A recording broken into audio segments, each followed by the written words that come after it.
Hey folks, tonight we're not slipping into some philosopher's sandals. We're slipping into the linen-wrapped feet of the very mortals who claim divinity itself, the pharaohs of ancient Egypt. Imagine standing on the scorching riverbank, the Nile's murmur barely more comforting than a whispered threat, as you spy the towering silhouettes of the pyramids in the distance, silent testaments to power and paranoia. Two guards cluster by a cart piled with gleaming alabaster jars, their sandals kicking up dust that glows gold in the morning sun. You can almost taste the dryness in the air, hear the crackle of straw mats as merchants bargain for the first harvest.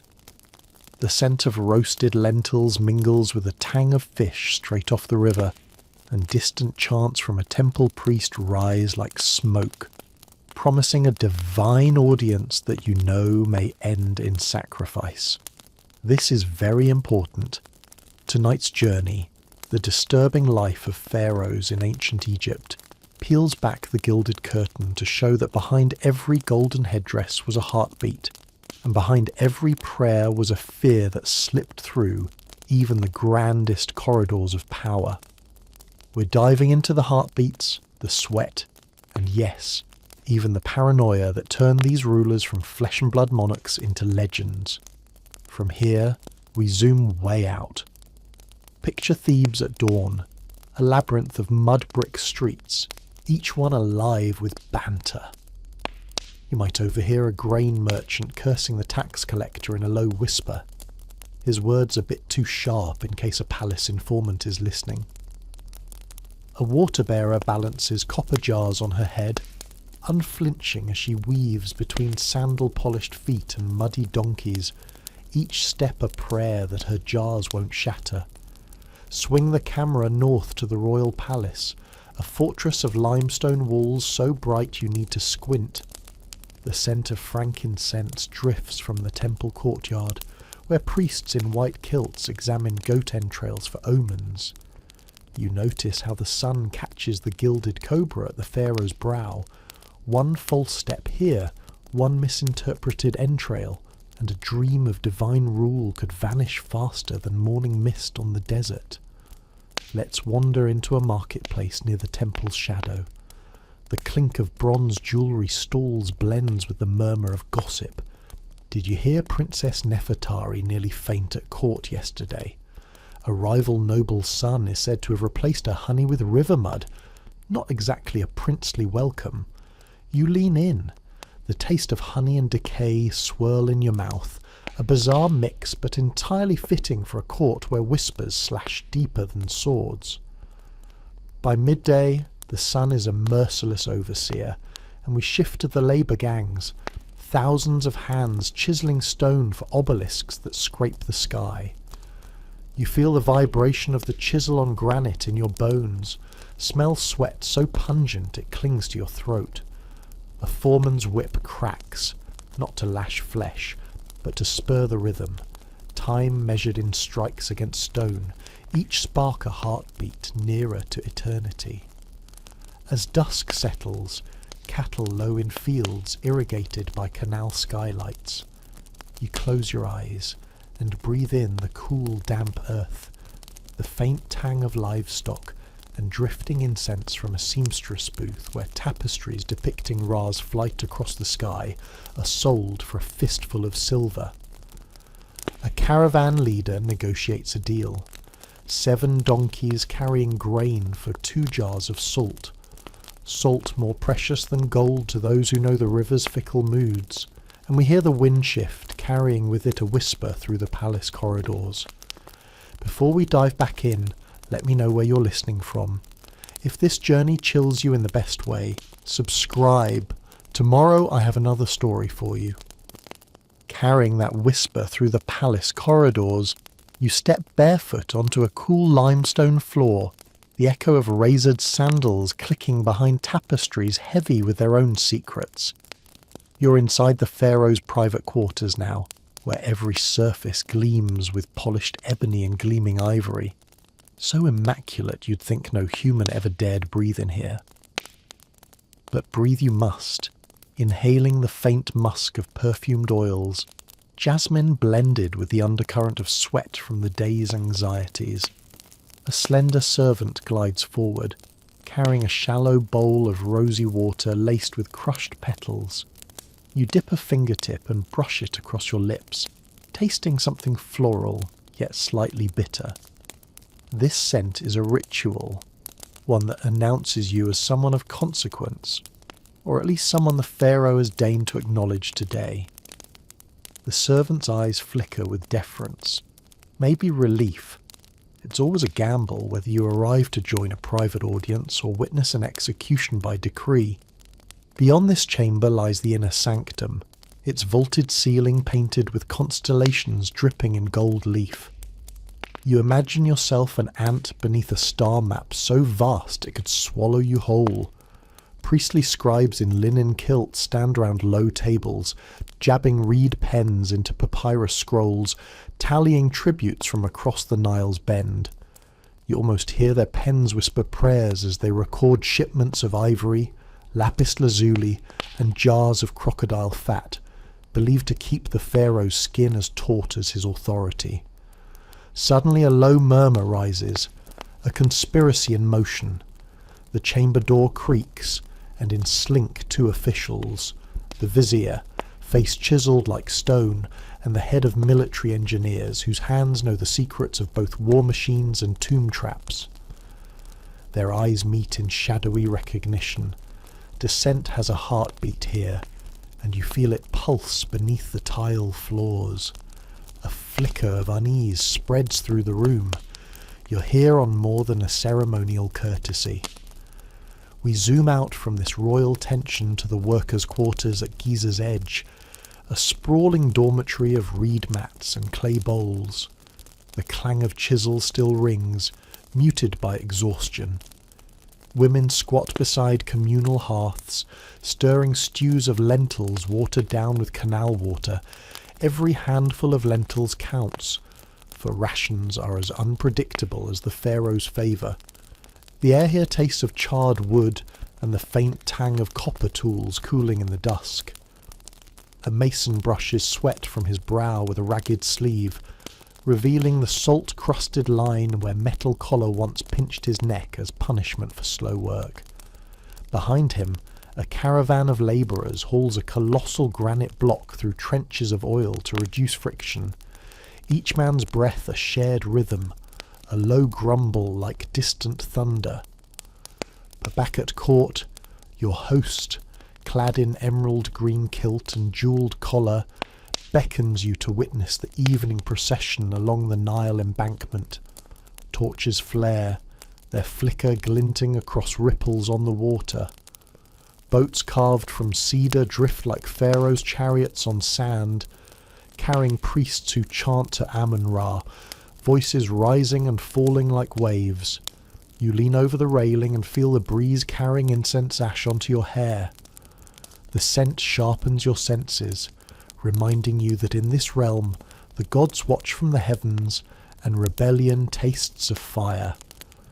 As the procession winds onward, you glance at the common folk lining the banks, children perched on shoulders, women clutching amulets for protection, and men whose faces bear the fatigue of seasons spent in famine and flood. Each pair of eyes reflects hope that tonight's ceremony will coax the sun to rise again, that the Nile will swell in mercy rather than drown their crops. The chant crescendos, and for a moment, time stills. Flame dances in your pupils as the reflection of the Pharaoh's gilded mask ripples on the water, divinity and mortality blurred in molten light. And then the chant halts, leaving a hush so profound you can hear the pulse of the Nile itself. From here we'll venture deeper, into secret tunnels beneath pyramids where royal guards roam, into hidden workshops where artisans fashion funerary masks, and onto the battlefield where the Pharaoh's armies clash with desert tribes under sun-cracked shields. Each step reveals another layer of the disturbing paradox, flesh and blood ruler or living god. And what price did they pay for that illusion? And when the chant's echo finally dissolves into night, you find yourself at the threshold of the pyramid's hidden entrance, where a narrow corridor yawns like a mouth into the earth. The air here is cool but stale, thick with the scent of stone dust and centuries-old incense that once guided priests toward the afterlife. You light a torch and flick its flame against walls carved with hieroglyphs, stories of conquest, divinity, and terror entwined in pictorial whispers. Step carefully along the polished limestone floor worn smooth by tutors and tomb raiders alike. Each footfall seems too loud, threatening to shatter the hush that presses against your eardrums. The tunnel narrows, and your shoulder grazes chipped reliefs of scarab beetles crawling across papyrus reeds, symbols of rebirth, of the sun god Khepri stirring life from darkness. The torchlight reveals a fork in the passage. To the left, descending steps draped in spiderweb-thin cobwebs. To the right, a low arch leading into a chamber painted deep azure, where the constellations align on the ceiling like divine coordinates. Both routes feel equally perilous. Do you pursue the downward stairs where water stains hint at long-submerged floods, or slip into the blue sanctuary where the hush might hide the hum of concealed traps? You choose the archway. The chamber's air feels electric, as though the very stone hums beneath your fingertips. The walls here bear scenes of a pharaoh's journey through the underworld, an odyssey fraught with serpents that lash like living whips and jackal-headed deities, measuring the weight of hearts in scales. A sudden drip echoes from somewhere beyond, like a heartbeat counting down to doom or deliverance. You edge forward, aware of the press of darkness behind you and the tantalizing glow of phosphorescent lichen coating the floor's fractured tiles. One misstep and you might twist an ankle, or worse, unsettle a panel that triggers a volley of darts. The scent of earth grows damp, tinged with something almost metallic, as if the tunnel itself bleeds with memories of bronze crosses and iron blades. Up ahead, a narrow slit admits moonlight from a shaft above, illuminating a stone altar strewn with offerings, pottery shards painted azure, nibblings of dates long desiccated, and faint traces of myrrh powder. It's a mockery of life's fleeting sweetness, meant to appease spirits that guard the Pharaoh's passage.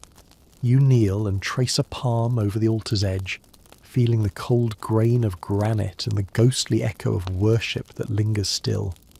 Before you can muse further, a faint vibration rattles the distant walls, like the rumble of engines, yet ancient in resonance. Your torchlight flickers, and in that flicker you glimpse movement. The silhouette of a guard, torch in hand, moving along a side gallery. His tunic bears the same emerald green band as the one you saw at court. Have you crossed into forbidden territory? The line between guest and intruder thins to nothing here. A choice pulses before you. Surrender and risk an audience with a captain of the guard, or slip into a narrower crevice marking the tomb's sanctum, where the pharaoh's sarcophagus lies entombed under layers of stone and incense. If you press on, you may witness the moment when living flesh meets divine shell, but you may never find your way back to the sunlit world. You crouch low and pivot into the crevice, chest tight as the air grows colder still.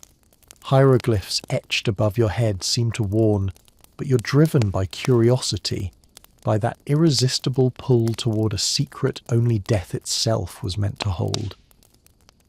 Your torch's glow contracts, then stretches, casting monstrous shadows that crawl across walls like restless spirits, reaching out for what you carry, the promise of forbidden knowledge. Here, the corridor slopes upward, each step a claim on hope. Hope that you'll reach the heart of this enigma and emerge changed, bearing truths no mortal was meant to utter. But at what cost? The chill seeps through your sandals, and your breath mists in the torchlight, each exhalation a reminder that you are alive for now. In the distance you hear it again, that low tremor, like the earth groaning under the weight of its own secrets. You steady the torch, resolve hardening in your chest. Ahead lies a chamber door carved from single limestone, barred by iron bands and sealed with red wax stamped in the Pharaoh's emblem. Beyond it, the final sanctum waits, the tomb where destiny and dread converge. You press your palm to the door's cold surface, feeling the pulse of centuries beneath your fingers. A faint click echoes as the wax crumbles, and the door swings inward on ancient hinges. The heavy door swings shut behind you with a thud that reverberates in your chest like the pulse of the earth itself. You step into a vast vaulted chamber, the sanctum at the heart of the pyramid, where a single beam of moonlight filters through a tiny aperture overhead. Dust motes swirl in that silver column, each one floating like a ghost of every breath ever drawn here. The walls are lined with gilded reliefs, rows of gods bearing crooks and flails, each muscle taut with divine authority. You run your fingertips along the carved likeness of Anubis, god of the dead, whose jackal head glares down as if weighing your soul. Beneath him, hieroglyphs spell out incantations meant to guide the pharaoh through the perilous fields of the afterlife, fields where failure means eternal oblivion. Ahead, on a raised dais, lies the sarcophagus. Its lid, hewn from a single block of black granite, glitters with flecks of mica like a star-studded sky. Gold inlays form the pharaoh's stylized face, eyes half closed, lips curved in that enigmatic, unreadable expression. You know masks centuries of secrets. You sense the weight of that stare, the promise of power, the threat of damnation. The air here is unnaturally cold, and your breath clouds before you like mist above a lake at dawn. You hear a soft scrape as you kneel, peering into the sarcophagus's narrow opening. Inside rests the mummy, wrapped in linens so perfectly aligned it looks like an edifice built for dreams. But between the wrappings, glimpses of withered flesh and amulets glint, a necklace of gold and lapis stones, a tiny figure of Bastet clutched in its ancient hand. You press your fingers to the edge of the stone coffin. The chill shocks you, and for a moment the chamber seems to inhale alongside you. Darkness pooling at the perimeter of your torchlight. The scent here is of myrrh resin, and something else, something metallic, like the ghost of blood long since dried on temple altars. Suddenly, you sense movement at the chamber's far end. A guard emerges from the shadows, a silent sentinel in bronze breastplate, face obscured beneath a plumed helmet. He carries no torch. His eyes reflect your flame as twin embers. You hold your breath, and he inclines his head almost imperceptibly, then retreats without a word, leaving you alone once more in the pharaoh's final resting place. Your pulse pounds, reminding you that you're alive, an intruder in a tomb where life is preserved only as symbol. You rise, torch in hand, and circle the dais, eyes lingering on niches carved into the walls. Each niche holds treasures meant to accompany the pharaoh, a chariot model, jars of scented oil, a golden crook shaped like a shepherd's staff, an oxen-hide scroll listing conquered lands and tributes exacted with blood and law. The heavy door swings shut behind you with a thud that reverberates in your chest like the pulse of the earth itself. You step into a vast vaulted chamber, the sanctum at the heart of the pyramid, where a single beam of moonlight filters through a tiny aperture overhead. Dust motes swirl in that silver column, each one floating like a ghost of every breath ever drawn here. The walls are lined with gilded reliefs, rows of gods bearing crooks and flails, each muscle taut with divine authority. You run your fingertips along the carved likeness of Anubis, god of the dead, whose jackal head glares down as if weighing your soul. Beneath him, Hieroglyphs spell out incantations meant to guide the pharaoh through the perilous fields of the afterlife, fields where failure means eternal oblivion. Ahead, on a raised dais, lies the sarcophagus. Its lid, hewn from a single block of black granite, glitters with flecks of mica like a star-studded sky. Gold inlays form the pharaoh's stylized face. Eyes half closed, lips curved in that enigmatic, unreadable expression. You know masks centuries of secrets. You sense the weight of that stare, the promise of power, the threat of damnation. The air here is unnaturally cold, and your breath clouds before you like mist above a lake at dawn. You hear a soft scrape as you kneel, peering into the sarcophagus's narrow opening. Inside rests the mummy, wrapped in linen so perfectly aligned it looks like an edifice built for dreams. But between the wrappings, glimpses of withered flesh and amulets glint, a necklace of gold and lapis stones, a tiny figure of Bastet clutched in its ancient hand. You press your fingers to the edge of the stone coffin. The chill shocks you, and for a moment the chamber seems to inhale alongside you. Darkness pooling at the perimeter of your torchlight. The scent here is of myrrh resin, and something else, something metallic, like the ghost of blood long since dried on temple altars. Suddenly, you sense movement at the chamber's far end. A guard emerges from the shadows, a silent sentinel in bronze breastplate, face obscured beneath a plumed helmet. He carries no torch. His eyes reflect your flame as twin embers. You hold your breath, and he inclines his head almost imperceptibly, then retreats without a word, leaving you alone once more in the pharaoh's final resting place. Your pulse pounds, reminding you that you're alive, an intruder in a tomb where life is preserved only as symbol. You rise, torch in hand, and circle the dais, eyes lingering on niches carved into the walls. Each niche holds treasures meant to accompany the pharaoh, a chariot model, jars of scented oil, a golden crook shaped like a shepherd's staff, an oxen-hide scroll listing conquered lands and tributes exacted with blood and law. The torchlight flickers, and you sense the chamber's atmosphere shift. Time itself seems to ripple.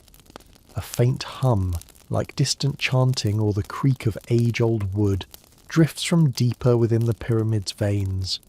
You realise this sanctum is but the threshold to a labyrinth of corridors yet unexplored. Corridors rumoured to hold traps of jaws and blades, chambers where the worst of mortal ambition was buried alive. You feel a tug, a pull toward one narrow passage, its entrance almost hidden behind the dais. Symbols around it warn of curses, scorpions twisting in stone, eyes alight with malice. Your heart hammers, curiosity wars with caution. The scent of incense mingles with damp earth, promising revelation or ruin. Gathering your resolve, you step past the dais, brushing aside a fragment of linen that clings to your sandal. The passage yawns before you like an open wound, its dark throat inviting you deeper into the pyramid's secret heart. You tighten your grip on the torch, chest swelling with anticipation and fear. You emerge from the secret channel, blinking as your torchlight adjusts to the wider chamber ahead. The ceiling here has collapsed in places, letting shafts of moonlight pierce the darkness like divine spotlights. Rubble crunches underfoot. Fallen blocks carved with the pharaoh's early victories, now cracked and abandoned to time. A faint breeze drifts through fractures in the stone, carrying the scent of desert night. A cool whisper amid this subterranean tomb. Ahead, an archway stands intact, framed by twin statues of Sekhmet, Leoness goddess of war and healing. Their stone eyes glare as if daring you to proceed. You glance up at the carvings above, a procession of priests bearing the Eye of Ra, its golden surface once ablaze under the sun's heat. Now it's dulled by centuries of dust, waiting for a hand brave enough to brush it free.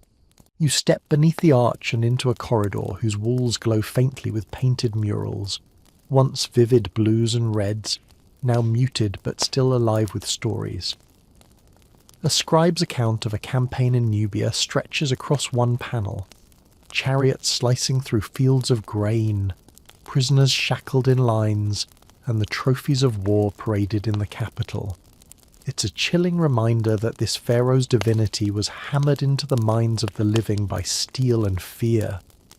You move on, torch held aloft, and the corridor suddenly opens into a vast subterranean lake. Its still waters reflect the moonlight like a dark mirror. You catch your breath. The air here is humid and carries the tang of minerals. The only path across is a narrow causeway of stone slabs, slick with algae and treacherous beneath your sandals.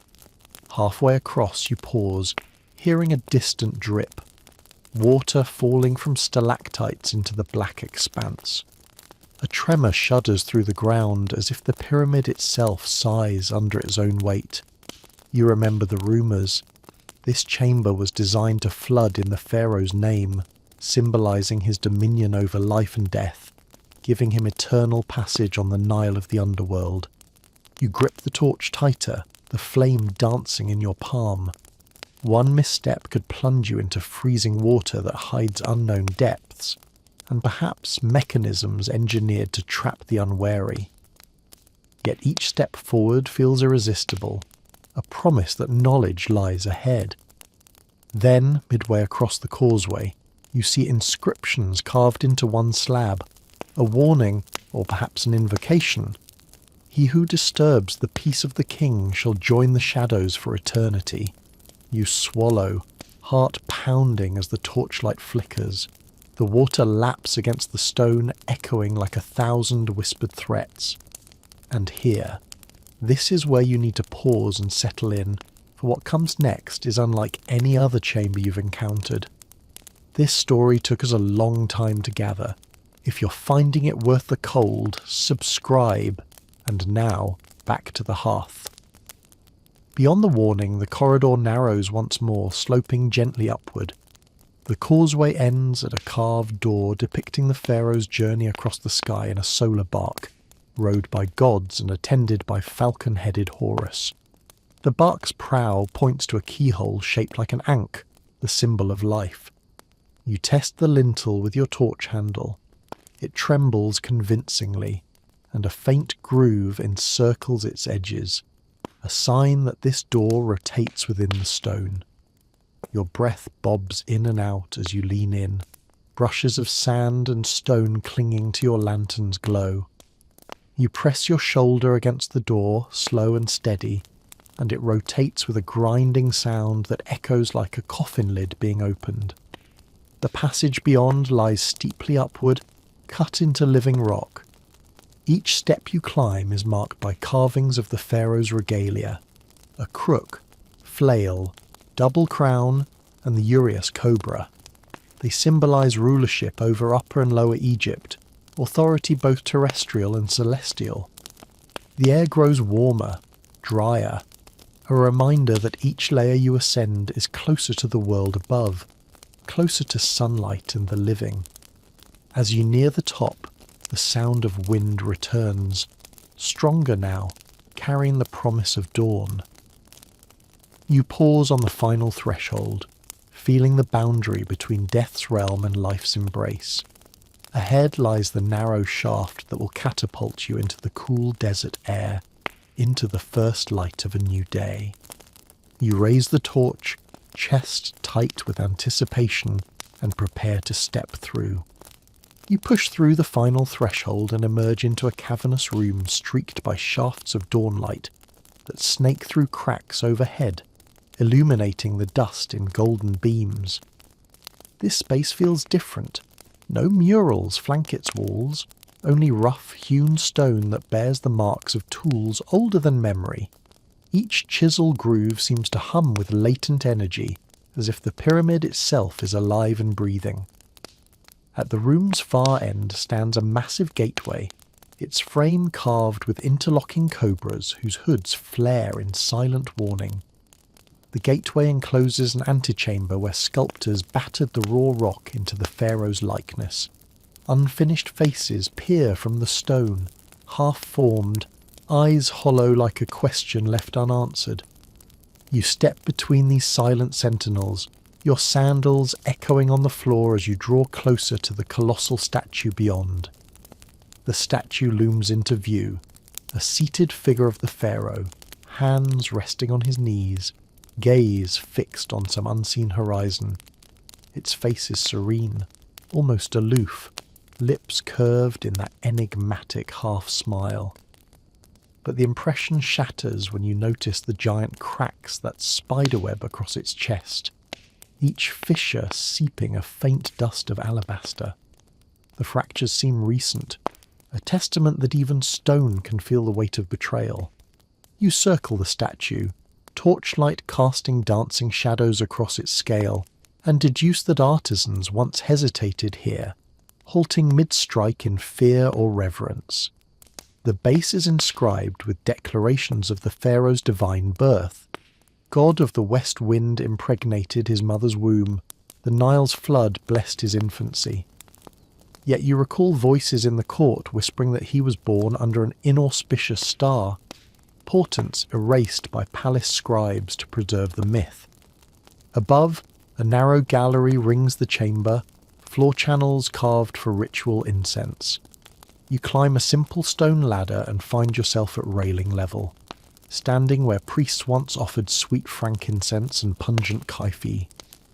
From this vantage you can see the path you've travelled, the secret channel, the flooded hall, the sanctum's antechamber, and beyond it all, the sliver of dawn sky that promises your escape. But escape is not what draws you now. Curiosity binds you. You trace the edge of a hidden panel at the statue's base, an outline nearly invisible under centuries of grime. Your heart hammers as you press, and with a muffled click, the panel swings inward to reveal a small chamber no larger than a sarcophagus's niche. Inside rests a scroll wrapped in oiled linen, the papyrus brittle but miraculously preserved. You lift it with reverent caution, feeling the ancient fibres crack beneath your fingertips. Unfurling the scroll, you glimpse the cursive script of a royal decree, a confession penned in the waning days of this pharaoh's reign. The words tremble on the page. Let it be known that I have walked a path of blood and gold, bound to the will of gods who demand sacrifice beyond measure. Let these truths be sealed within these walls, far from mortal eyes, until the desert reclaims my name. A shiver snakes down your spine, the pharaoh's own voice admitting fear, guilt, and a price paid in the lives of innocents. The slaves whose throats were slit to fuel his glory, the priests whose faith was commandeered into statecraft, the rivals flayed alive to sharpen the thrones of power. You roll the scroll closed, the weight of revelation pressing on your shoulders like the hewn rock above. This secret could topple dynasties if spoken aloud, yet here it remains, waiting for someone to bear its burden across the sands. Your torch flickers, and you sense the chamber's heartbeat quicken, perhaps a warning or an invitation. The dawn's glow intensifies through the cracks, urging you upward, back to the sun's domain. But how will the world above react when the pharaoh's sins spill into daylight? The question hangs in the dust-choked air, heavier than any stone. You fold the scroll into your satchel, resolve hardening. Beyond this chamber lies the final ascent, a narrow shaft that will spit you out onto the desert floor, back among those whose toil built this testament to power. Torches in hand, you step away from the statue, footprints marking a path that few, if any, have ever tread. Ahead, the ladder awaits, its worn rungs the last reminder of the pyramid's embrace before the sky reclaims you. Emerging onto the desert plateau, you stumble into the early light, breathing in the crisp dawn air tinged with salt from the receding Nile waters. Sand shifts beneath your sandals, each grain a reminder of the pyramid's silent power pressing behind you. Around you, the world pulses back to life. Camel caravans trundle toward distant oases, their bells tinkling a lullaby for travellers still rubbing sleep from bleary eyes. Ahead, a caravanserai nestles between rocky outcrops, its mud-brick walls warmed by the sun's first rays.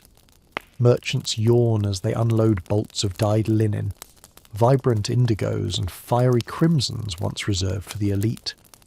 You catch the scent of spiced dates and roasting quail drifting from communal hearths, a stark contrast to the stale incense and dust-choked corridors you left behind.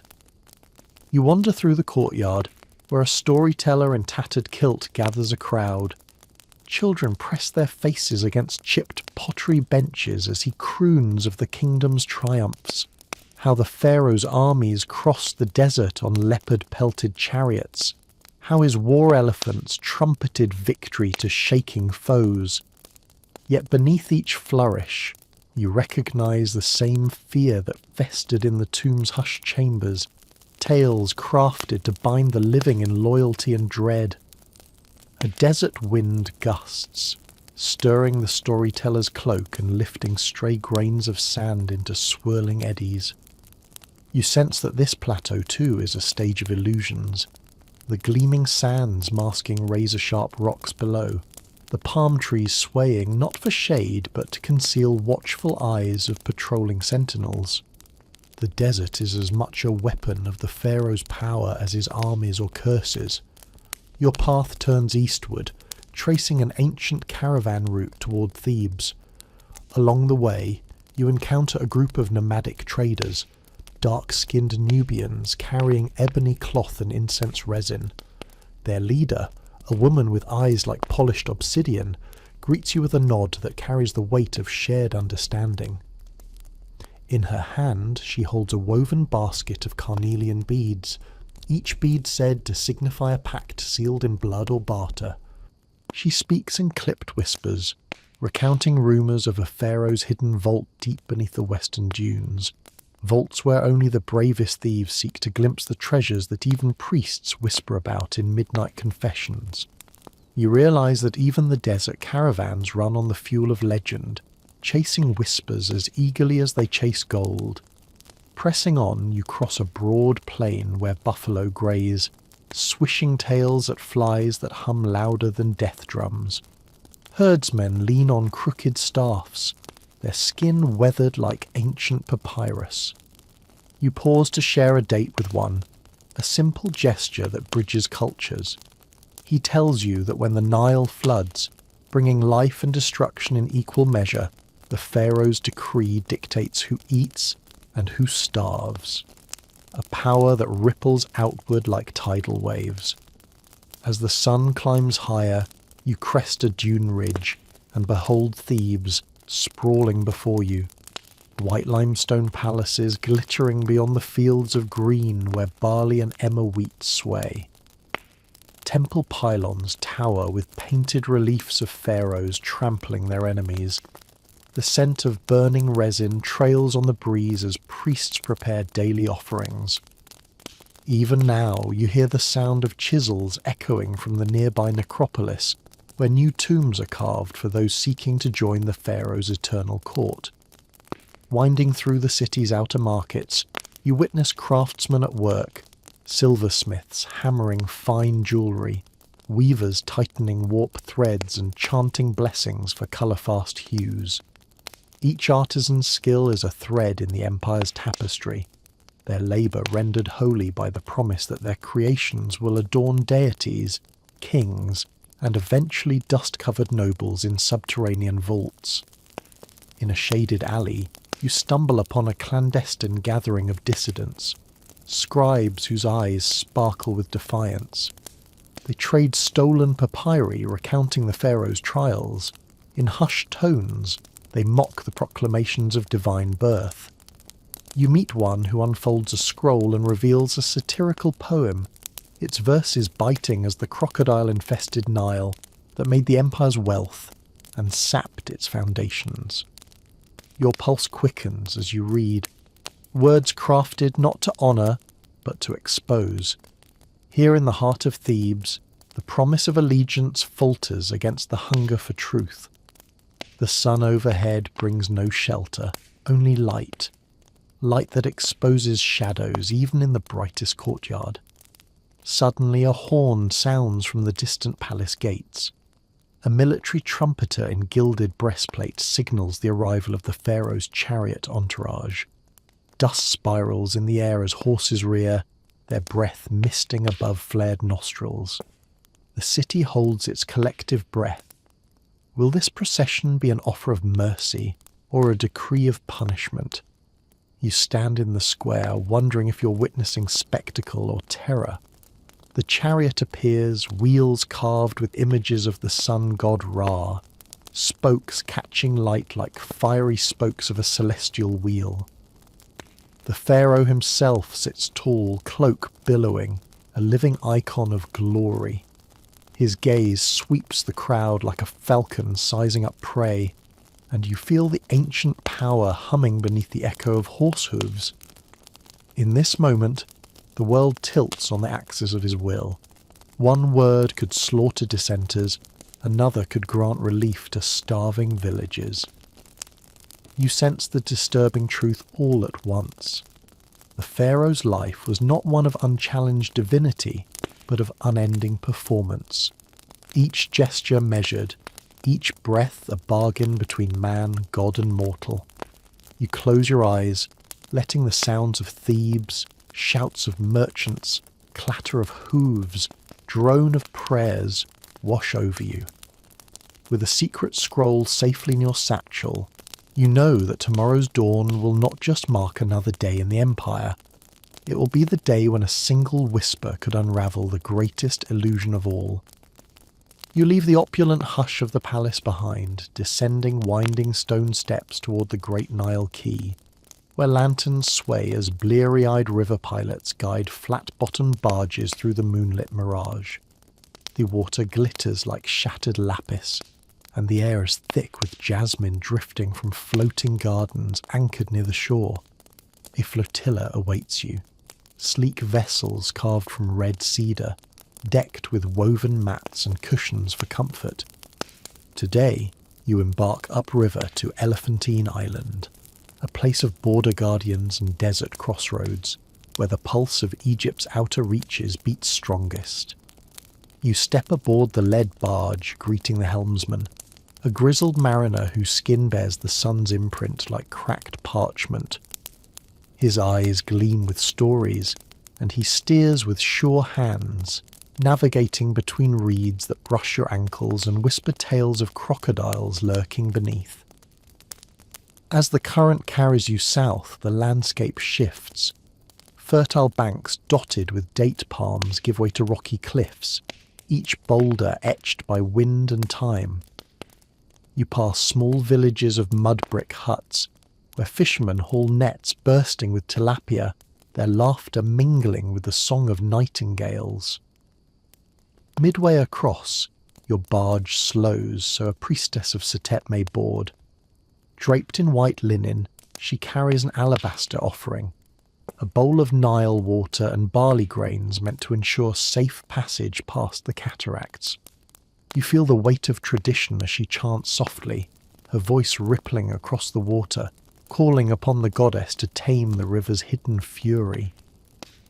The current quickens near the first cataract, where jagged rapids churn like a stirred cauldron. Pilots lean hard on long poles, straining to keep the barge from stranding on submerged rocks. You grip a railing, heart hammering, as the vessel shudders and lists before gliding through the narrow channel. Emerging unharmed, you glimpse the island's silhouette, a fortress of limestone towers and granaries, its walls bristling with archers keeping watch on desert traders and Nubian envoys alike. Elephantine is both bastion and bazaar, a crossroads where cultures collide and currencies exchange hands under the sun's unblinking eye. You navigate narrow lanes, passing scribe schools where children trace hieroglyphs on clay tablets, and past temples dedicated to Khnum, the ram-headed creator god. You enter one such temple, where priests demonstrate pottery by the Nile's clay, moulding miniature jars beneath painted reliefs of the creator shaping humanity on his potter's wheel. A high-ranking Nubian envoy approaches, tall, clad in leopard skin cloak, bearing gifts of ivory combs and ostrich feathers. He greets you with a deep bow and invites you to a dais draped with animal pelts.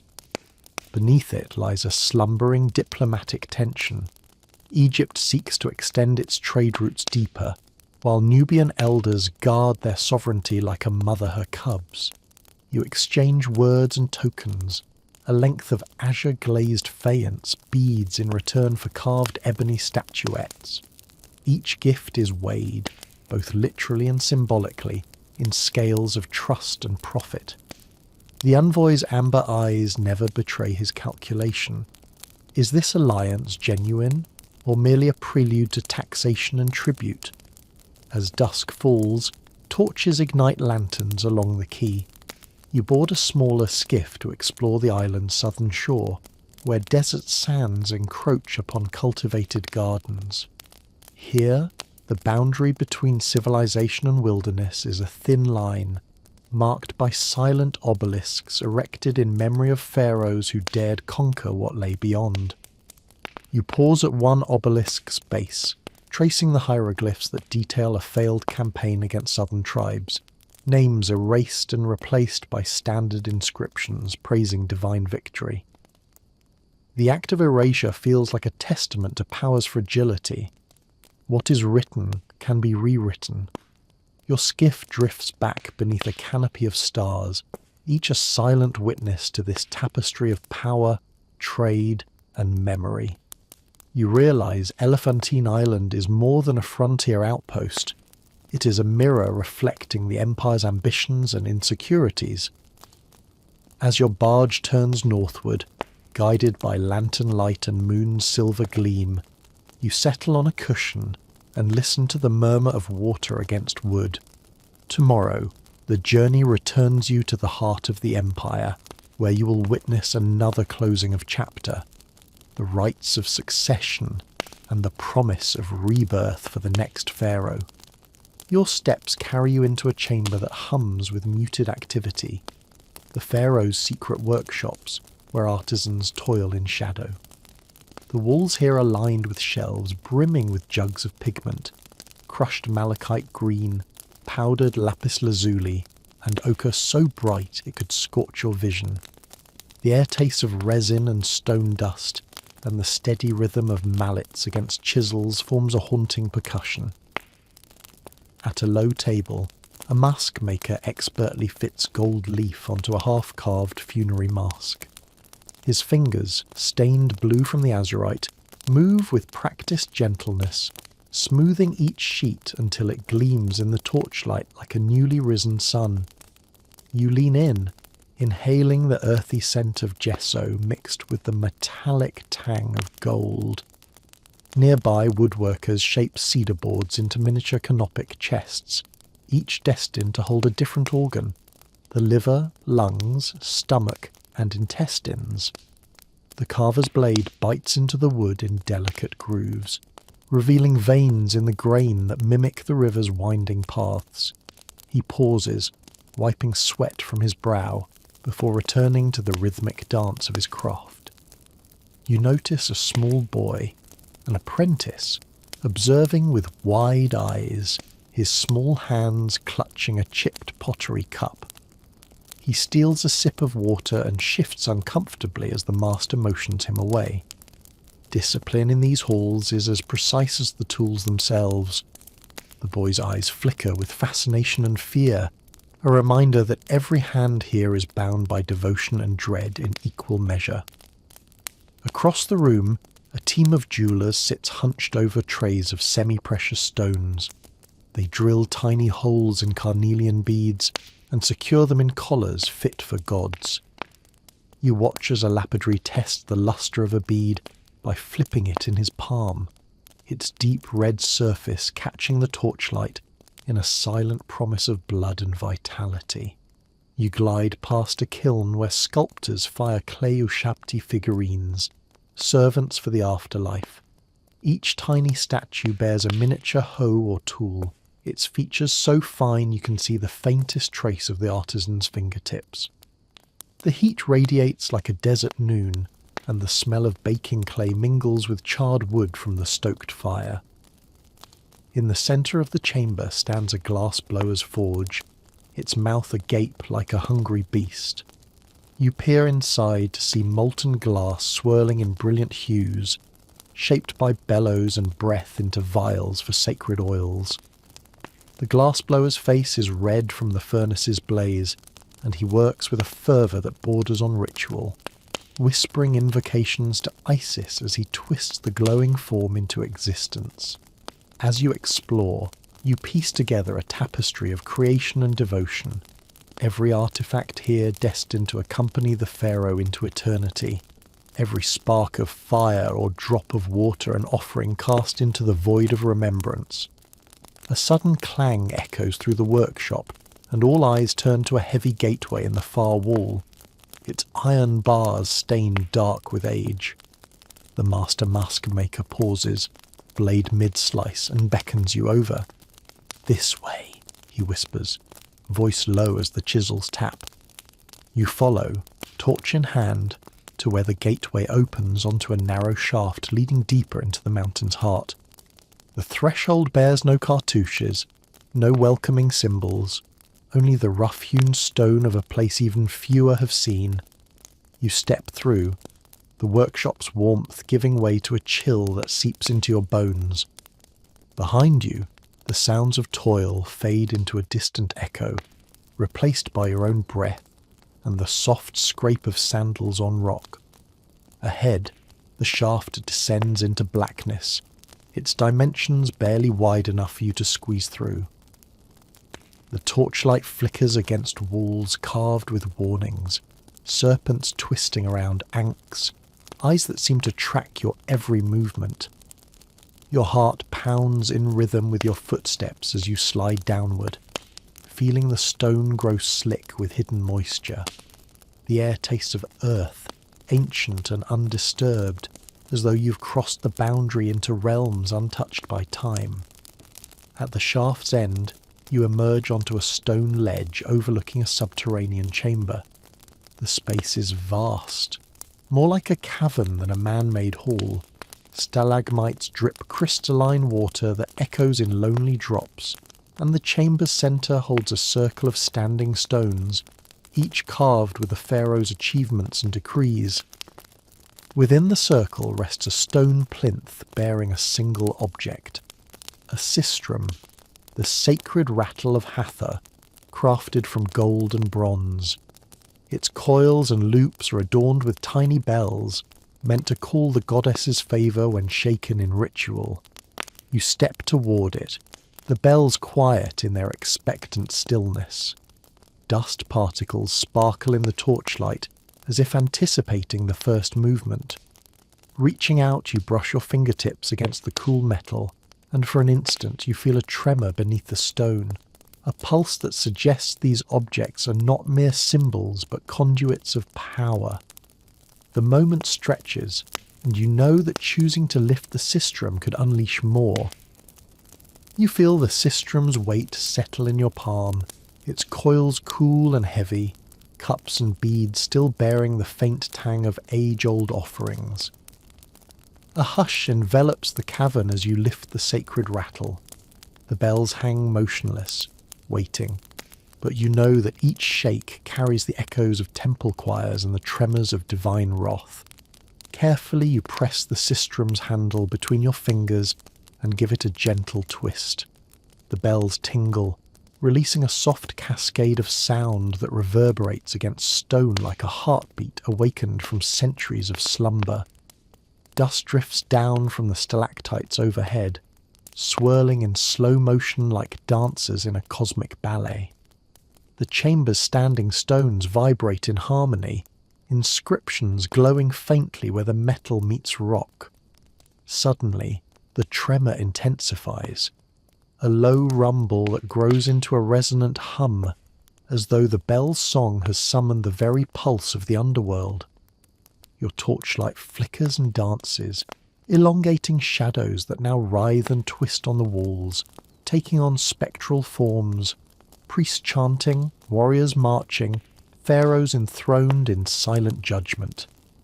The air thickens with incense and ozone, and you can almost taste the sharp tang of electricity. In the distance, water drops echo faster, then slow, as if time itself hesitates to breathe. You understand in that instant. The sistrum is more than a symbol. It is a key, and you have unlocked a fragment of the Pharaoh's promised divinity. With your heart hammering, you lower the sistrum, and the hum recedes like a tide. Yet the chamber remains alive, its stones humming with residual power. You wrap the sacred instrument in its linen covering, sure now of the burden you carried into these depths. This rattle, once used to call blessings, could just as easily unleash curses if wielded by the unscrupulous. Stepping back through the narrow shaft, you find the workshop's warmth returning with each rung climbed. Craftsmen glance up at the soot on your cheeks, suspicion flickering in their eyes. You nod respectfully and continue past vats of pigment and smouldering kilns, emerging once more into corridors painted with the Pharaoh's conquests. Back in the open air, mid-afternoon glare, you pause at the edge of the royal gardens, an oasis of date palms and lotus ponds that shimmer in the haze. Courtiers drift along marble colonnades, their laughter tinkling like the sistrum's bells. But beneath the surface you detect whispered tensions, alliances forged by marriages, rivalries smoothed by gold and gossip. A eunuch approaches, slender, eyes sharp as obsidian, and offers you a cup of chilled rosewater. His tone is perfunctory. The regent awaits. Following him through glass doors, you enter an inner courtyard where the Pharaoh's daughter, Princess Meritamun, sits beneath a canopy of papyrus reeds. Her gaze is steady, measured, as she studies the scroll in her hand, the same confession you liberated from the tomb.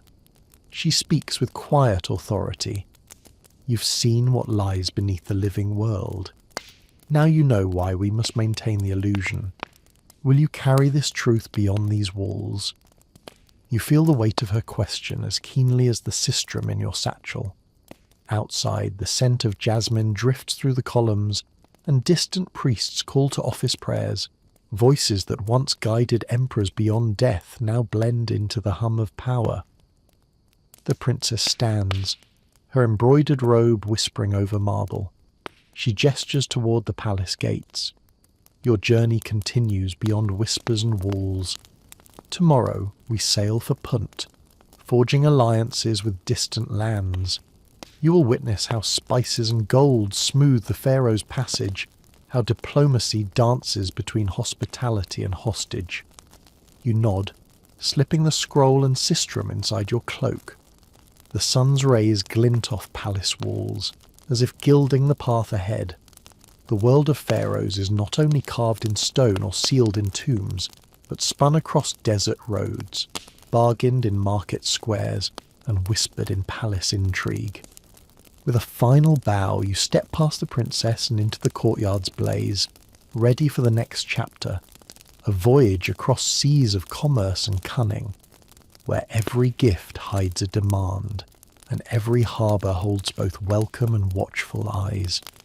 The next morning you stand on the deck of a slender cedar bark, its hull hewn from Lebanon's forests and painted with the likeness of a crocodile god. The sun's first light glints on polished oars, and seagulls wheel overhead as the Nile's current carries you toward the Mediterranean, and beyond it the mysteries of Punt. The deck creaks beneath your feet as sailors haul on ropes, the tang of salted water and wet wood mingling with the spice-laden breeze. Quintets of stevedores load crates packed with slabs of alabaster, bundles of papyrus and jars of precious oils. offerings for distant kings whose gifts will reflect back on the pharaoh's grandeur. You inhale deeply, tasting freedom and anticipation. This voyage is not merely trade, but diplomacy writ across blue horizons. Below deck, merchants huddle around rolls of papyrus charts, plotting the course past the delta's labyrinth of canals and into the open sea. Their conversation drifts through the cabin, rumours of fierce storms off the Sinai coast, of pirates who lurk beneath moonless nights, and of friendly traders in Punt whose wealth is matched only by their cunning. As the bark's prow breaches the Nile Delta's mouth, the landscape shifts. Papyrus reeds give way to salt flats, then open water. Then the horizon shimmers, a mirage of palm-fringed islands rumoured to be home to ebony trees, ivory-laden elephants, and aromatic resins that scent the heavens. You climb a small mast platform, wind tugging at your tunic, and peer outward, each wave a step deeper into legend. Days pass in a rhythm of oar-strokes and prayers to Ra, this sun god guiding you across the waves. You taste goat cheese and dried figs for breakfast, then indulge in sweet wine when the sun climbs high. The crew chants psalms for safe passage, their voices rising and falling like the swells beneath you. Night falls with a tapestry of stars, and torches along the rail cast dancing lights on water. In the captain's cabin, you study a ledger listing goods to barter. Frankincense from the Somali coast, leopard skins from the interior, and vessels of wild myrrh so potent it sears the nostrils. Negotiations here will shape the pharaoh's alliances, turning spices into favour and ivory into oath. Mid-voyage, a storm strikes. Winds howl like desert banshees, and waves crash against the hull. Crew and merchants scramble to secure crates, ropes snap under tension, and thunder rolls so loud it rattles teeth. You hold fast to a mast, heart pounding as the bark heels sharply. For a breathless moment you feel powerless, at the mercy of sea and storm, just another mortal beneath the god's whim. Then, as quickly as it rose, the tempest abates. Dawn reveals a sky washed clean, and in the aftermath, life returns to a solemn quiet. You climb to the prow and dip your hand in the churning water, its chill reminding you that every alliance is fragile, every victory tempered by vulnerability. On the fifth day, land emerges like a jewel, craggy cliffs crowned with forest canopies, the scent of unknown blooms carried on the breeze. Rowers grunt with effort as the bark eases into a sheltered bay, its sands scattered with shells the size of shields. Local traders gather on punts, narrow vessels carved from single logs, beckoning with baskets of ivory tusks and heaps of frankincense. You step ashore, boots sinking in soft sand. The air is thick with a heady perfume of resin and unfamiliar woods. Traders clad in leopard print cloaks and vibrant beads greet you, their languages lyrical yet foreign. You present the pharaoh's gifts, copper ingots, finely woven linen, and jars of blue-painted pigment prized in royal workshops. A ritual exchange unfolds. You watch as they sample oils, weigh ivory against silver, and inspect textiles under shafts of sunlight. Each nod, each measured word, is a delicate dance of power. One misstep and the honour of both realms could shatter. As dusk deepens, you join a bonfire feast beneath towering palms. Drums echo in a primal heartbeat, and dancers swirl, necklaces jangling in firelight. You taste exotic fruits and sip honeyed wine. Your senses alight to the pulse of Puntee's hospitality and to the unspoken debts that these gifts will incur. Under a canopy of stars, negotiators retire to negotiate final terms. You overhear that the pharaoh's success here will secure ships of gold-laden timber and guarantee safe passage for future voyages. In turn, Punt's rulers seek reinforcements against desert raiders who jeopardize their caravans. You lay on the sand, listening to the crackle of embers and the distant surf. Tonight, alliances are woven not in throne rooms but in firelit clearings, and the world feels both vast and intimately bound. As you drift towards sleep, the scent of myrrh lingers on the breeze, a promise of prosperity, and a reminder that in the game of empires, every gift carries its own price.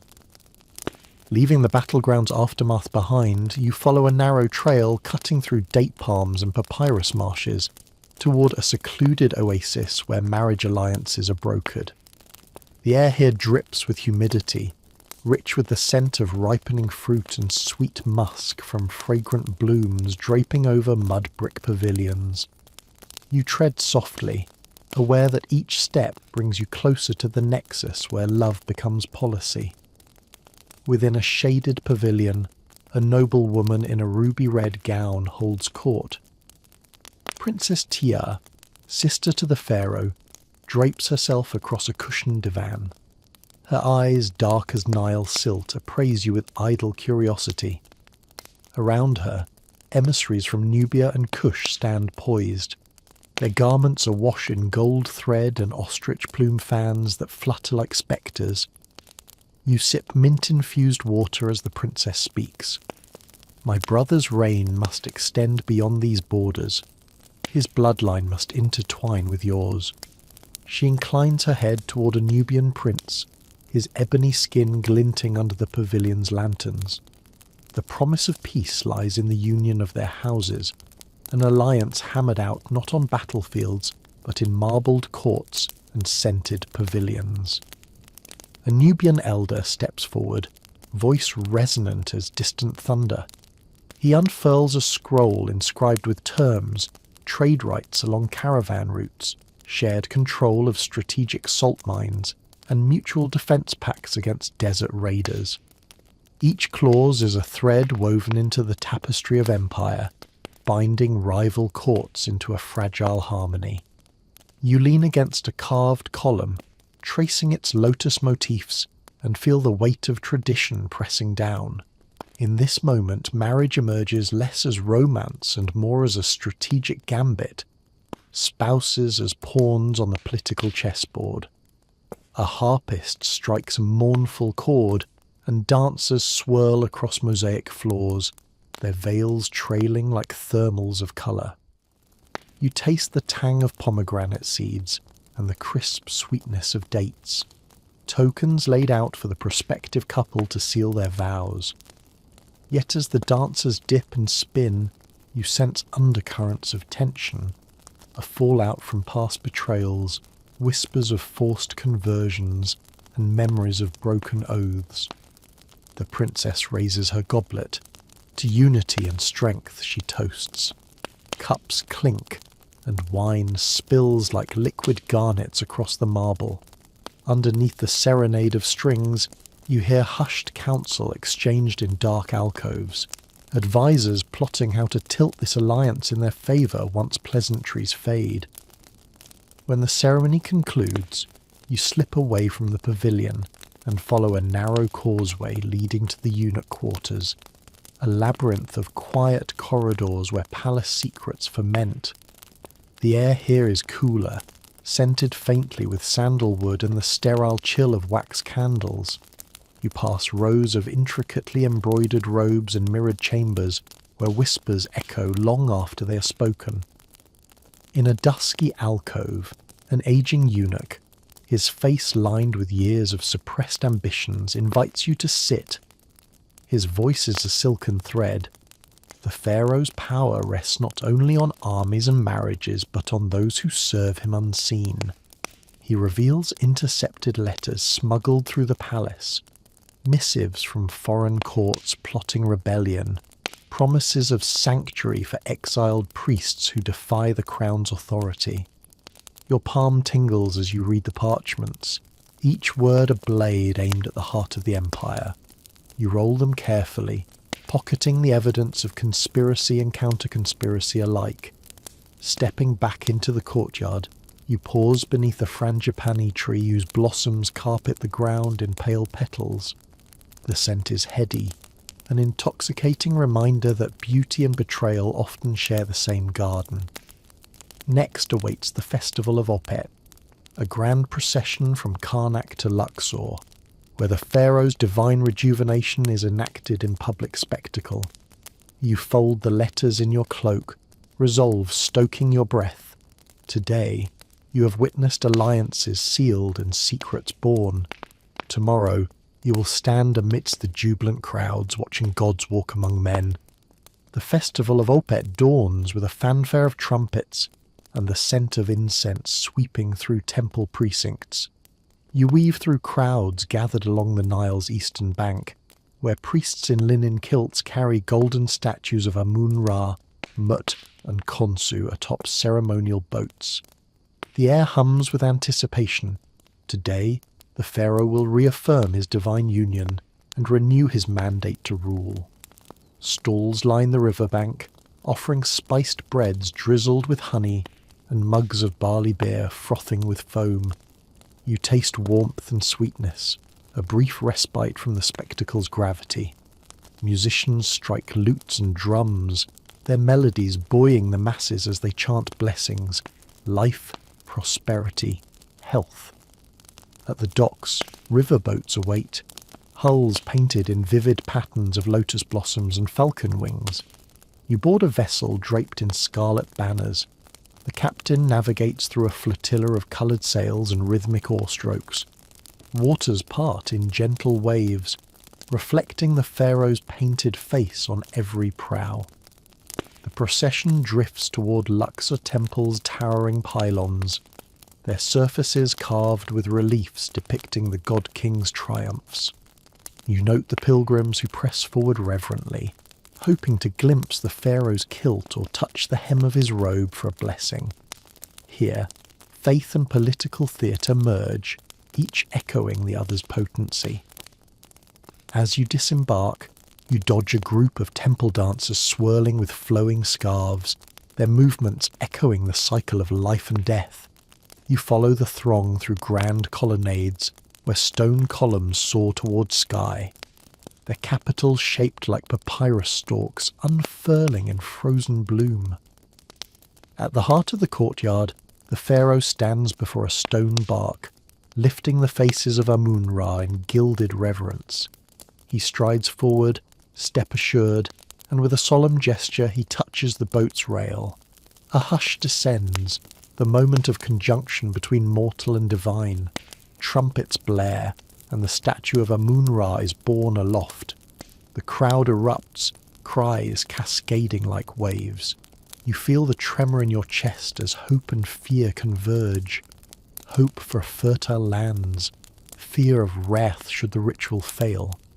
Beside you, a young acolyte clutches an Ankh amulet, eyes wide. He whispers, "When the pharaoh walks among the gods, our world is set right." You glance at him, sensing that belief here wields power equal to any army. The ceremony shifts to offerings, bowls of fruit, ingots of gold, and jars of honey poured into the Nile's current. Each gift a promise, each gesture a knot in the tapestry of order. Suddenly a commotion ripples through the crowd. Caught between wonder and threat, you spot a cloaked figure slipping past the columns. Guards jostle forward, shouts echo against stone. In that flash you're reminded that even divine pageantry cannot quell the undercurrent of dissent. But the pharaoh remains unshaken. He turns, lifting his crook and flail, symbols of shepherd and ruler, toward the sky. The sun breaks through clouds, illuminating his figure in a shaft of light that feels like a divine spotlight. You exhale, letting the moment wash over you. Today, the gods have declared their favour, and the pharaoh stands crowned not by gold, but by the affirmation of thousands gathered in his name. As evening draws near, the procession retraces its path to Karnak, torches flickering along the river. You linger at the riverbank, watching as statues glide through the twilight, each ripple carrying prayers for another year of balance between chaos and order. In this blend of belief and spectacle, you see the pharaoh's greatest mastery, to bind an empire not just with laws and armies, but with rituals that make every citizen a participant in his divine narrative. And you realize the true power of ancient Egypt was woven not in stone alone, but in the hearts of those who believe themselves part of the legend. Night settles over Thebes like a velvet shroud as the embers of the Opet procession glow behind you. You slip through silent corridors of the palace's inner sanctum, where torches gutter against walls carved with scenes of divine union. The hush here is deliberate, each footstep measured, each whisper an act of allegiance or betrayal. Ahead, you find the eunuch quarters, a labyrinth of narrow hallways where flickering lanterns cast elongated shadows across ivory inlaid doors. The scent of sandalwood and beeswax hangs heavy, masking the undercurrent of secrets fermenting behind these walls. You pause at a carved relief of the pharaoh's emblem, two cobras entwined, before slipping inside a chamber safeguarded by braided guards whose duty is unseen but felt. The room is dimly lit, a low canopy bed draped in gossamer veils occupying its centre. Seated at a lacquered table is Amisu, chief eunuch and keeper of the pharaoh's confidences. His eyes, dark as polished onyx, scan you with practiced reserve. He motions you to a cushioned stool, voice soft as muted linen. "Tell me, traveller, what did the gods reveal to you today?" You unroll the intercepted letters from the Nubian alliance, placing them carefully before him. His gaze flicks over the script, lips twitching in a subtle smile. "So, the seeds of rebellion have sprouted among our own scribe circles," he muses, tracing a finger along threats penned in invisible ink. "This court thrives on appearance, yet those who dwell in shadows hold the true power." He rises and pads to a niche where a bronze brazier smoulders with fragrant frankincense. The smoke curls around you, carrying the weight of unspoken vows. "These pages must not see the light of day," Amesu says, crushing the letters between his fingers. Ash drifts to the floor, and you sense the magnitude of his decision. Loyalty to the pharaoh demands silencing truths, burying dissent like mummified corpses. From the alcove emerges Hatshepsut. No, not the famed queen, but a fragile-looking eunuch known for weaving palace rumours into treaties. She greets you with a curt nod, robes whispering secrets as she moves. "A festival so grand, yet undercurrents churn," she whispers, voice tinged with amusement. "Watch for the vizier's smile. He carries knives disguised as pleasantries." You follow her down a spiral staircase carved into living rock, each step slick with candle-dripped wax. Your torchlight reveals glyphs warning of betrayal, serpents coiling around daggers, invitations to tread lightly.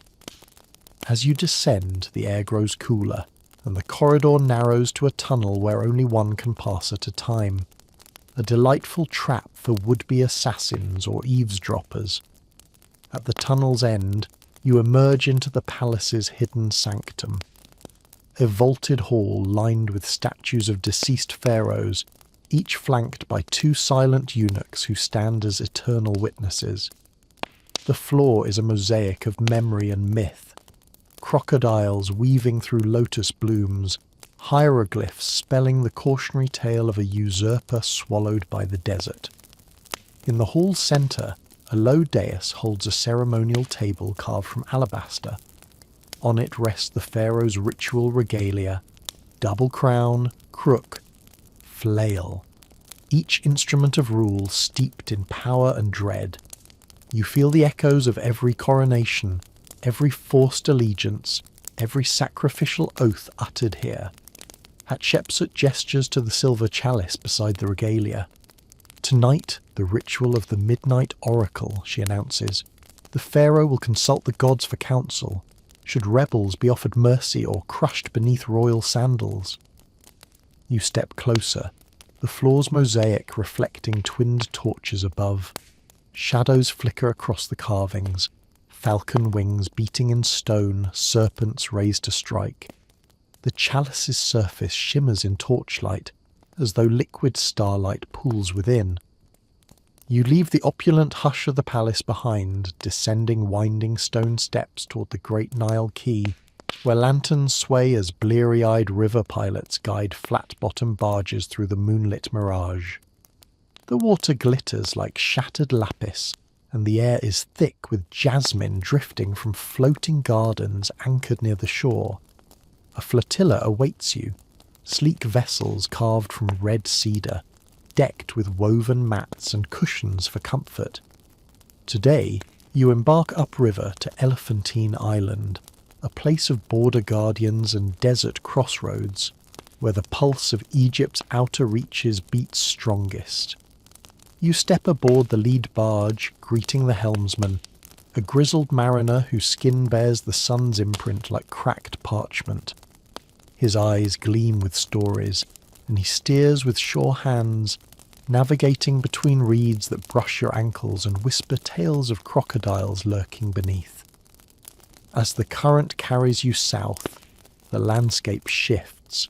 Fertile banks dotted with date palms give way to rocky cliffs, each boulder etched by wind and time. You pass small villages of mud brick huts, where fishermen haul nets bursting with tilapia, their laughter mingling with the song of nightingales. Midway across, your barge slows so a priestess of Sati may board. Draped in white linen, she carries an alabaster offering, a bowl of Nile water and barley grains meant to ensure safe passage past the cataracts. You feel the weight of tradition as she chants softly, her voice rippling across the water, calling upon the goddess to tame the river's hidden fury. The current quickens near the first cataract, where jagged rapids churn like a stirred cauldron. Pilots lean hard on long poles, straining to keep the barge from stranding on submerged rocks. You grip a railing, heart hammering, as the vessel shudders and lists before gliding through the narrow channel. Emerging unharmed, you glimpse the island's silhouette, a fortress of limestone towers and granaries, its walls bristling with archers keeping watch on desert traders and Nubian envoys alike. Elephantine is both bastion and bazaar, a crossroads where cultures collide and currencies exchange hands under the sun's unblinking eye. Landing on a sandy spit, you join a bustling market. Merchants hawk beads of carnelian and turquoise. Traders barge over baskets of smoked fish and sacks of salt mined from distant quarries. The aroma of grilled meat mingles with incense smoke, while falcons perch on leathered wrists, their eyes reflecting the bartering frenzy. You navigate narrow lanes, passing scribe schools where children trace hieroglyphs on clay tablets, and past temples dedicated to Khnum, the ram-headed creator god. You enter one such temple, where priests demonstrate pottery by the Nile's clay, moulding miniature jars beneath painted reliefs of the creator shaping humanity on his potter's wheel. A high-ranking Nubian envoy approaches, tall, clad in leopard skin cloak, bearing gifts of ivory combs and ostrich feathers. He greets you with a deep bow and invites you to a dais draped with animal pelts. Beneath it lies a slumbering diplomatic tension. Egypt seeks to extend its trade routes deeper, while Nubian elders guard their sovereignty like a mother her cubs. You exchange words and tokens, a length of azure-glazed faience beads in return for carved ebony statuettes. Each gift is weighed, both literally and symbolically, in scales of trust and profit. The envoy's amber eyes never betray his calculation. Is this alliance genuine, or merely a prelude to taxation and tribute? As dusk falls, torches ignite lanterns along the quay. You board a smaller skiff to explore the island's southern shore, where desert sands encroach upon cultivated gardens. Here, The boundary between civilization and wilderness is a thin line, marked by silent obelisks erected in memory of pharaohs who dared conquer what lay beyond. You pause at one obelisk's base, tracing the hieroglyphs that detail a failed campaign against southern tribes, names erased and replaced by standard inscriptions praising divine victory. The act of erasure feels like a testament to power's fragility. What is written can be rewritten. Your skiff drifts back beneath a canopy of stars, each a silent witness to this tapestry of power, trade, and memory. You realize Elephantine Island is more than a frontier outpost. It is a mirror reflecting the Empire's ambitions and insecurities. As your barge turns northward, guided by lantern light and moon's silver gleam, you settle on a cushion and listen to the murmur of water against wood. Tomorrow the journey returns you to the heart of the Empire, where you will witness another closing of chapter, the rites of succession and the promise of rebirth for the next pharaoh. At first light, you awake on the barge's deck as it slips beneath Karnak's towering pylons once more. The silhouette of the temple precinct rises in the haze, its columns resembling a forest of stone guardians standing vigilant against time. You join the crew in guiding the vessel into the quay's stone embrace, feeling the familiar jolt of hull against jetty.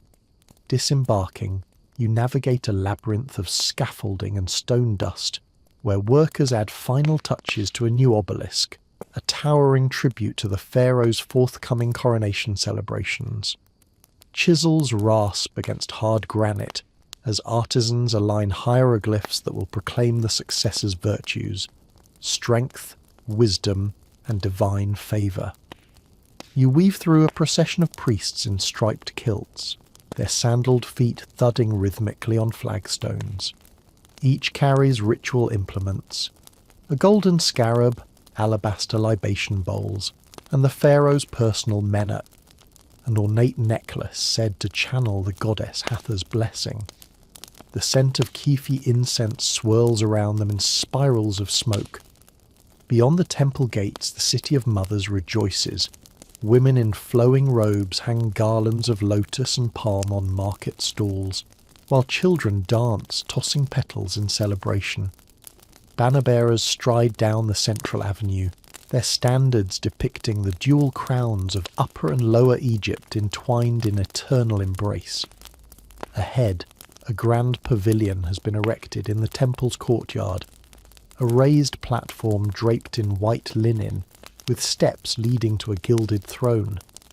You feel the anticipation crackle in the air, as though every stone awaits the moment it will again witness the imprint of a new sovereign's sandals. You slip into the ranks of onlookers lining the periphery. The crowd's energy pulses.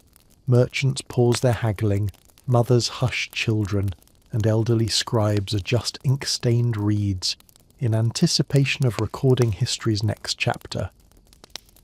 Their eyes converge on a distant horizon, where the palace's great doors will soon open. A trumpet blares, and the procession begins. Acolytes carry sacred icons of Amun-Ra and Mut, their steps synchronized like the beating of a great heart. Drummers follow, their skins taut and resonant, summoning each heartbeat toward the moment of ascension. Then the vizier appears, robes billowing, holding aloft the royal sandal, a symbol of earthly authority. He strides up the pavilion steps, placing the sandal upon the throne's footstool.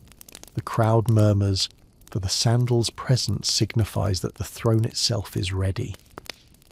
Behind him advances the young crown prince, draped in linen of the palest blue and wearing the gold wristlets of heirship.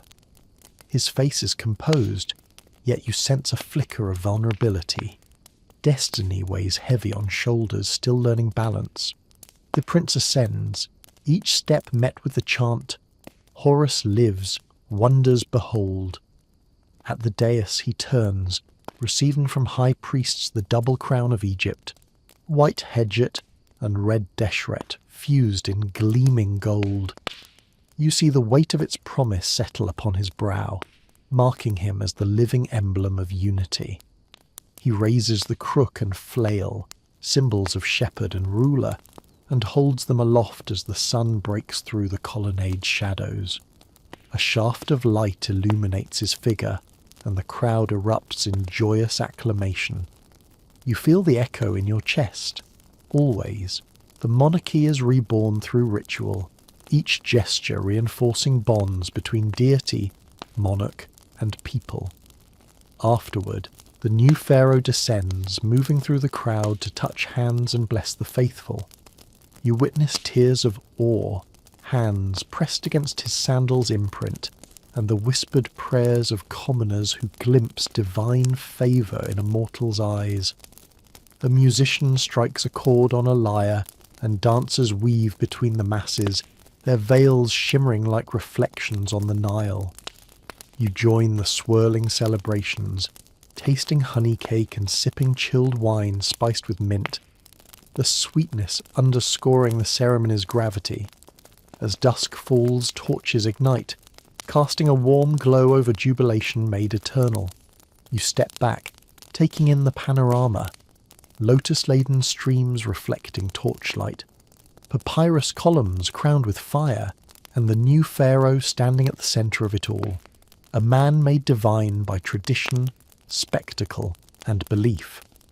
Here concludes the rites of succession, the cycle of death and rebirth that sustains ancient Egypt's grand illusion.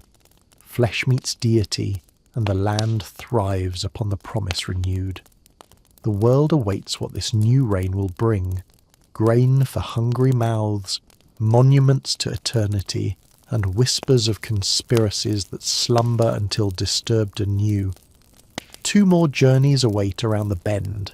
Don't miss them. Subscribe and ring that bell. Dawn breaks on the banks of the Nile like a promise reborn. You disembark beneath the terraces of the royal granaries, where sacks bulging with barley and emmer wheat slump against stone walls. The air is heavy with the scent of grain, mingled with the sharp tang of freshly milled flour, token of the pharaoh's promise to feed his people.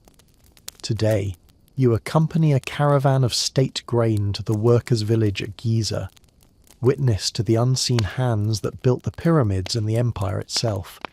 The road is a ribbon of packed sand stretching between fields of green, bordered by canal sluices that trickle life into thirsty furrows.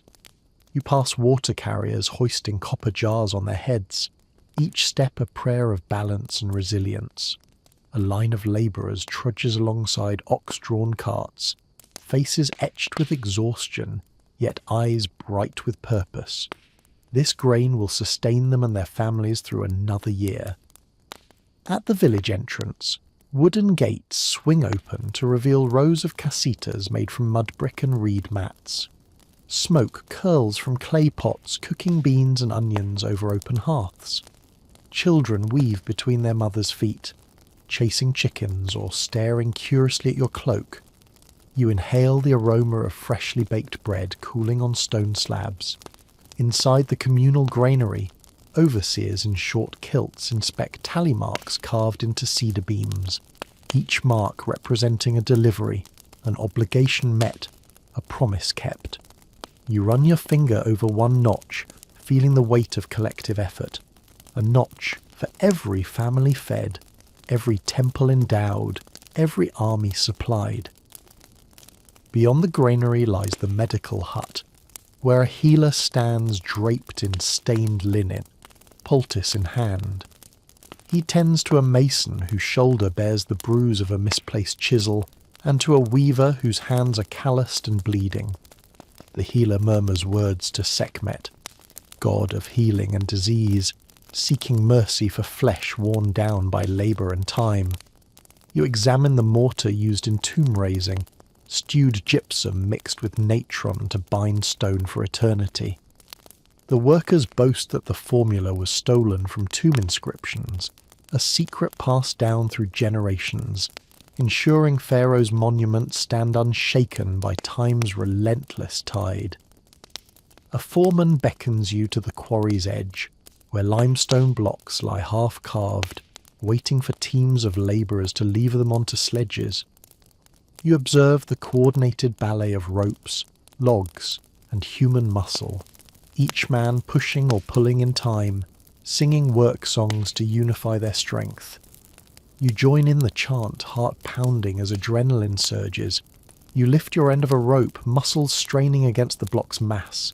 The ground beneath squeaks as the sledge edges forward. You taste dirt and sweat, yet a surge of triumph fills you. This single block could one day form the casing stone of a pyramid's edge. When the load reaches the shore of the nearby canal, you watch as men tilt it into position aboard a flatboat, towed by sailors downstream to Giza's pyramid complex. The rhythmic slap of oars, the murmur of water against wood, and the distant silhouette of the Great Pyramid's peak create a tableau of human ambition and natural harmony.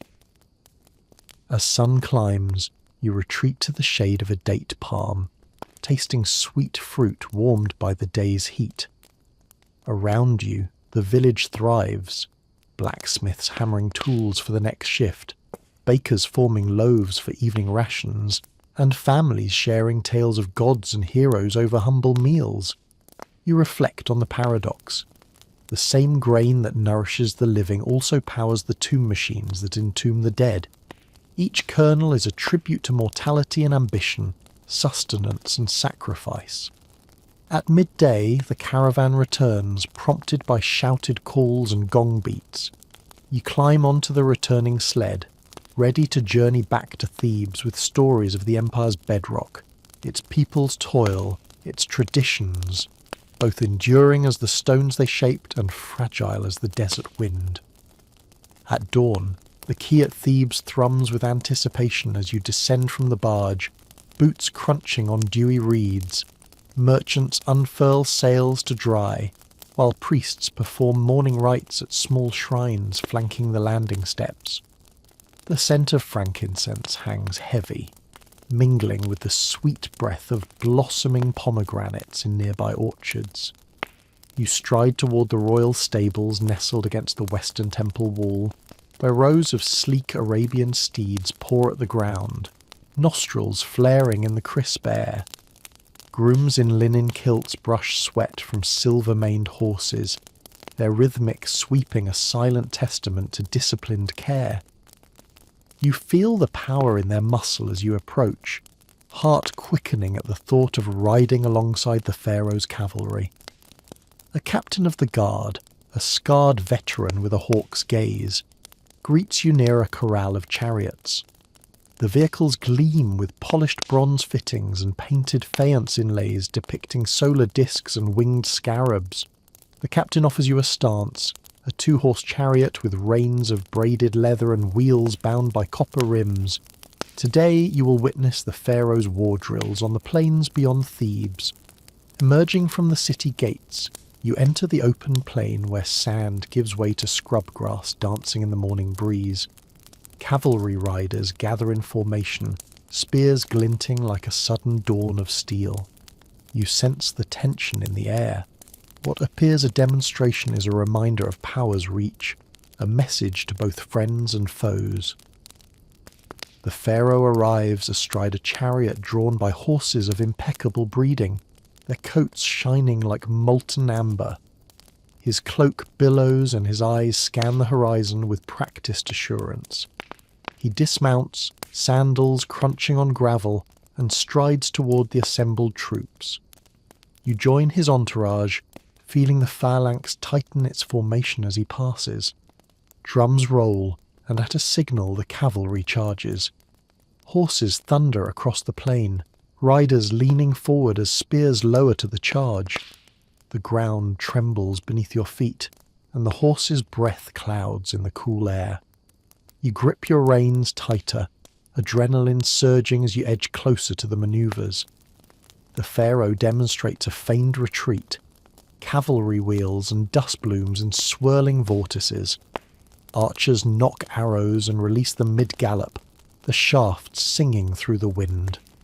You witness formations break and reform with disciplined precision.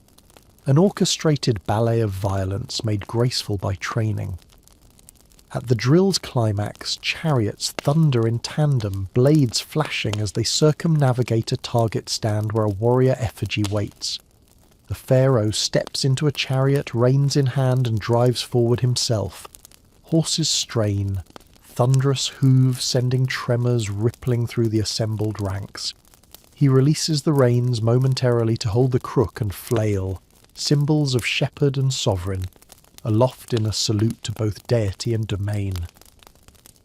As the drill concludes, the cavalry reassembles into proud, orderly ranks. The pharaoh addresses his troops, voice carrying across the plain, "Let all who see this know, they face not mere horsemen, but an empire's will incarnate." His words echo, and the assembled riders chant in affirmation, a booming chorus that seems to shake even the distant desert sands. You dismount and approach the veteran captain, who offers a respectful nod. "The land's safety rests on steady hands and sure hearts," he murmurs, eyes on the pharaoh's silhouette against the rising sun. You mount a waiting steed, heart still pounding with the thrill of the charge. Galloping back toward Thebes, the wind whips your tunic and you taste grit and freedom on the breeze. The city walls rise ahead, promising shade and solace after the thunder of the hooves. As you enter the gates, everyday life resumes. Vendors hawk morning bread, craftsmen hammer at forges, and priests ring small bells at shrine doors. The plains will lie tranquil until the next whisper of war. Tomorrow's journey leads you to the Library of Alexandria, not yet built but whispered in scholar circles, where knowledge and power will converge in scrolls rather than spears. But for now you carry the memory of that thunderous display, understanding that the pharaoh's dominion was enforced not by monuments alone, but by the steely resolve of those who rode beneath his standard. At first light you find yourself standing on the limestone docks of Alexandria, an ambitious city rising from the desert edge, laid out like a cosmic plain under the gaze of Ptolemaic visionaries. The sea breeze carries the scent of brine and fish markets, mingled with the warm hum of merchants arranging barrels of purple dye and crates of glassware, destined for the Mediterranean's farthest shores. You wander through a hive of activity. Traders from Syria haggle with Phoenicians over olive oil, while Persian merchants unfurl carpets vibrant as desert sunsets. The calls of sailors weaving hemp ropes echo against marble columns, and gulls wheel overhead, their cries a salty accompaniment to the cacophony. Ahead you spy the famed Great Library silhouette, its halls said to house scrolls from every corner of the known world. You step under grand archways carved with Greek and Egyptian inscriptions, feeling the collective weight of knowledge pressing softly in the air, like the hush before a whisper transforms into revelation. Inside, rows upon rows of wooden shelves stretch into shadowy vaults. Papyrus scrolls bound in linen lie in clusters, their ancient fibres crackling beneath your fingertips. A librarian draped in a tunic dyed indigo with Egyptian lapis greets you with a warm nod and guides you to a reading alcove where philosophers debate under bronze lamps.